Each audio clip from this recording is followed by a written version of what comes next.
আমরা তো ডিম কত ভাবেই খাচ্ছি, আসলে কি আরাম পাচ্ছি? মোটেই না। তো আজকে ডিম দিয়ে এমন একটি রেসিপি তৈরি করছি যা আমাদের মুখে রুচি বাড়াবে ও দেখতেও সুন্দর লাগবে। মনেই হবে না যে আমরা ডিম খাচ্ছি নাকি অন্য কিছু খাচ্ছি। তো সেজন্যই আমি রেসিপিটি তৈরি করছি ও আপনাদেরকে শেয়ার করছি।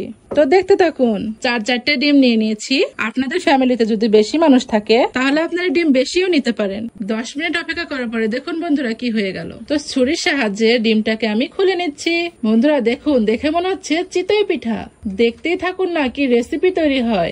এবার হালকা আঁচে ভেজে নেব। সুন্দর মতো হালকা বাদামি কালার করে ভেজে নিয়েছি। তো এবার দিয়ে দেবো হলুদের গুঁড়ো, মরিচের গুঁড়ো, আদা বাটা, জিরা বাটা ও লবণ। এবার মশলাটা কষানোর পালা। হালকা পানি দিয়ে দিলাম ডিমগুলো, যে ডিমগুলো আমি ভেজে রেখেছিলাম। সেই ডিমগুলো দিয়ে 5 মিনিট কষিয়ে নিলাম ভালো মতো। বন্ধুরা আমি তো প্রথমেই বললাম, তো আমরা ডিম কিভাবে খাচ্ছি না খাচ্ছি মোটেও আরাম পাচ্ছি না, সেজন্য এই রেসিপিটা।